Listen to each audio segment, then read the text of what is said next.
Jeudi dernier, à la cantine de mon entreprise, j'étais bien surprise à la vue du plat qu'on nous proposait.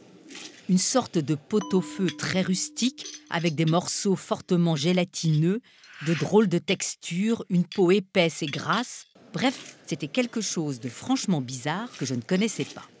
Le cuisinier, à qui nous demandions ce dont il s'agissait, nous a lancé « Bah voyons, on est le 21 janvier aujourd'hui !» Et devant notre air hébété, il a rajouté « Eh bien, l'anniversaire de la décapitation de Louis XVI !» C'est ainsi que nous avons appris, mes collègues et moi, qu'un certain nombre de nos compatriotes célèbrent l'anniversaire de la mort du roi en se régalant de têtes de veau ravigotes, une vinaigrette au capre. C'est la façon dont la tête de veau est le plus souvent préparée en France. En fait, les ripailleurs se défendent énergiquement de fêter la mort du roi. Ce serait mal vu, surtout depuis l'abolition de la peine de mort en France en 1981. Non, ce qu'ils fêtent, c'est, disent-ils, l'avènement de la République. Petit retour historique. 3 ans et demi après la Révolution, le roi Louis XVI est décapité le 21 janvier 1793 sur la place de la Révolution, l'actuelle place de la Concorde. Dès l'année suivante, des banquets républicains sont organisés à la date anniversaire pour commémorer la chute de la monarchie absolue de droit divin. Et comme, dans les dernières années de son règne, Louis XVI était souvent représenté, ou plutôt caricaturé sous forme de cochon, on l'appelait le roi cochon, le menu de ces banquets était constitué de têtes et d'oreilles de cochon.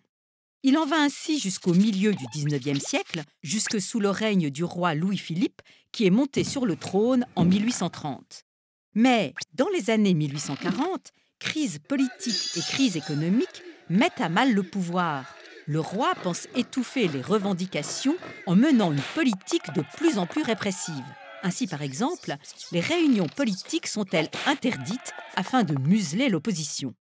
Mais c'est sans compter sur la ruse de la dite opposition qui, s'inspirant des méthodes de l'opposition anglaise, relance les campagnes de banquets républicains et les étend à toute la France. Ces apparentes fêtes populaires donnent bien sûr l'occasion de parler politique et de s'organiser. Et comme la tête de veau est à l'honneur des banquets anglais, on remplace prestement la tête de cochon par la tête de veau. Il faut dire que celle-ci est bien davantage du goût des bourgeois du milieu du XIXe siècle que la tête de cochon des sans-culottes de la fin du XVIIIe. Le roi n'est pas dupe et fait interdire ces banquets.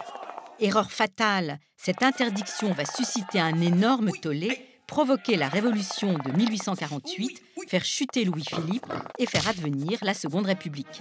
Et c'est cet avènement de la Seconde République que commémorent depuis certains Français en dégustant une tête de veau le 21 janvier.